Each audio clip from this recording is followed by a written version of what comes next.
ಕಾರ್ಕಳದ ಬೈಲೂರು ಪರಶುರಾಮ ಪ್ರತಿಮೆ ವಿಚಾರದಲ್ಲಿ ಎದ್ದಿರುವ ವಿವಾದಕ್ಕೆ ಮಾಜಿ ಸಚಿವ ಸ್ಥಳೀಯ ಶಾಸಕ ಸುನಿಲ್ ಕುಮಾರ್ ಪ್ರತಿಕ್ರಿಯೆ ನೀಡಿದ್ದು ಯಾವುದೇ ರೀತಿಯ ತನಿಖೆಗೆ ಸಿದ್ಧ ಎಂದಿದ್ದಾರೆ. ಮಾಧ್ಯಮಗೋಷ್ಠಿಯಲ್ಲಿ ಮಾತನಾಡಿದ ಅವರು, ಪ್ರವಾಸೋದ್ಯಮವಾಗಿ ಕಾರ್ಕಳ ಗುರುತಿಸಲ್ಪಡಬೇಕು. ಉಡುಪಿ ಜಿಲ್ಲೆಗೆ ಬರುವ ಪ್ರವಾಸಿಗರು ಕಾರ್ಕಳದ ಪರಶುರಾಮ್ ಥೀಮ್ ಪಾರ್ಕಿಗೆ ಬರುವಂತಾಗಬೇಕು. ಕಾರ್ಕಳ ಪ್ರವಾಸೋದ್ಯಮದಲ್ಲಿ ಬೆಳೆಯಬೇಕು ಎಂಬ ನಿಟ್ಟಿನಲ್ಲಿ ಕೆಲಸಗಳನ್ನು ತಾನು ಸಚಿವನಾಗಿದ್ದ ವೇಳೆ ಮಾಡಿದ್ದೆ. ಆದರೆ ಕೆಲವು ದಿನಗಳಿಂದ ಅಭಿವೃದ್ಧಿಯನ್ನು ಅಪಹಾಸ್ಯ ಮಾಡುವ ಕೆಲಸ ಕೆಲವರಿಂದ ನಡೆಯುತ್ತಿದ್ದರು.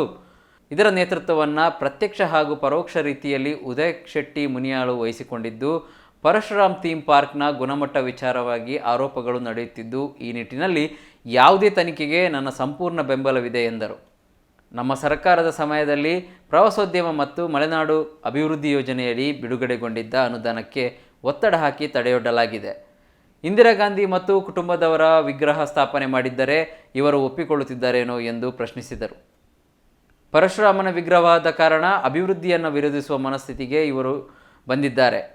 ಅನುದಾನ ಮತ್ತು ನಂತರ ಗುಣಮಟ್ಟವನ್ನು ಕಾಯ್ದುಕೊಳ್ಳುವುದು ಇಲಾಖೆಯ ಜವಾಬ್ದಾರಿ. ಈ ವಿಚಾರದಲ್ಲಿ ಆರೋಪಗಳು ಕೇಳಿ ಬರುತ್ತಿದ್ದು, ಇದರ ಎಲ್ಲ ರೀತಿಯ ತನಿಖೆ ನನ್ನ ಸಂಪೂರ್ಣ ಬೆಂಬಲವಿದೆ. ಆದರೆ ಅಭಿವೃದ್ಧಿಯನ್ನು ಅವಹೇಳನ ಮಾಡಿದರೆ ಕಾರ್ಕಳದ ಜನ ಒಪ್ಪಿಕೊಳ್ಳುವುದಿಲ್ಲ. ಯೋಜನೆಯನ್ನು ಮುಂದುವರಿಸಲು ಸಾರ್ವಜನಿಕರು ಸಹಕಾರ ನೀಡಬೇಕು. ಅಭಿವೃದ್ಧಿಯನ್ನು ವಿರೋಧಿಸುವವರಿಗೆ ಬೆಂಬಲ ನೀಡಬಾರದು. ಜಿಲ್ಲಾಡಳಿತ ಈ ಬಗ್ಗೆ ಕ್ರಮಗಳನ್ನು ಕೈಗೊಳ್ಳುತ್ತದೆ. ಕಾಮಗಾರಿಯನ್ನು ಪೂರ್ಣಗೊಳಿಸಿ ಸಾರ್ವಜನಿಕ ವೀಕ್ಷಣೆಗೆ ಶೀಘ್ರವೇ ಪರಶುರಾಮ ಥೀಮ್ ಪಾರ್ಕನ್ನು ತೆರವುಗೊಳಿಸಿಕೊಡಲಿದೆ. ಕೆಲವೇ ಮಂದಿ ಕಾರ್ಕಳದ ಹೆಸರು ಮತ್ತು ಅಭಿವೃದ್ಧಿ ಕುಲಗೆಡಿಸುವ ಈ ತಂಡದ ಕುರಿತು ಸಾರ್ವಜನಿಕರು ಎಚ್ಚರ ವಹಿಸಿ ಸರಿಯಾದ ರೀತಿಯಲ್ಲಿ ಜನರೇ ಉತ್ತರ ನೀಡಬೇಕು ಎಂದರು. ಪ್ರವಾಸೋದ್ಯಮ ಇನ್ನಷ್ಟು ಅಭಿವೃದ್ಧಿ ಆಗಲಿಕ್ಕೆ ಎಲ್ಲ ರೀತಿಯಾದಂತಹ ಉಪಕ್ರಮಗಳನ್ನು ಅದಕ್ಕೆ ಸಂಬಂಧಪಟ್ಟಂತೆ ಕೈಗೊಳ್ಳಬೇಕು. ಜನವರಿನಲ್ಲಿ ಉಡುಪಿ ಪರ್ಯಾಯ ನಡೆಯುತ್ತೆ. ಪರ್ಯಾಯದ ಸಂದರ್ಭದಲ್ಲಿ ಲಕ್ಷಾಂತರ ಜನ ಭಕ್ತರು ಉಡುಪಿ ಜಿಲ್ಲೆಗೆ ಬರ್ತಾರೆ. ನನ್ನ ಅಪೇಕ್ಷೆ, ಉಡುಪಿ ಜಿಲ್ಲೆಗೆ ಪ್ರವಾಸೋದ್ಯಮಕ್ಕೆ ಬರುವಂತ ಸಂದರ್ಭದಲ್ಲಿ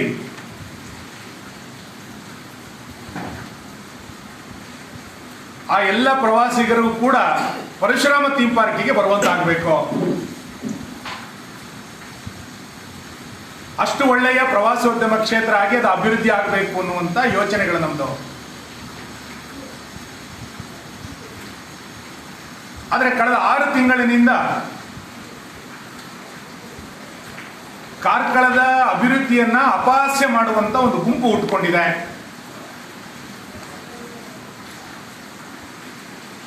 ಕಾರ್ಕಳದಲ್ಲಿ ಯಾವುದೇ ಅಭಿವೃದ್ಧಿಯ ಚಟುವಟಿಕೆಗಳು ಒಳ್ಳೆಯದಾದ್ರೆ ಅದನ್ನು ಅವಹೇಳನ ಮಾಡುವಂತ ಒಂದು ಗುಂಪು ಪ್ರಾರಂಭ ಆಗಿದೆ. ಇದರ ನೇತೃತ್ವವನ್ನ ಪ್ರತ್ಯಕ್ಷವಾಗಿ ಪರೋಕ್ಷವಾಗಿ ಉದಯ್ ಶೆಟ್ಟಿ ತೆಗೆದುಕೊಂಡಿದ್ದಾರೆ.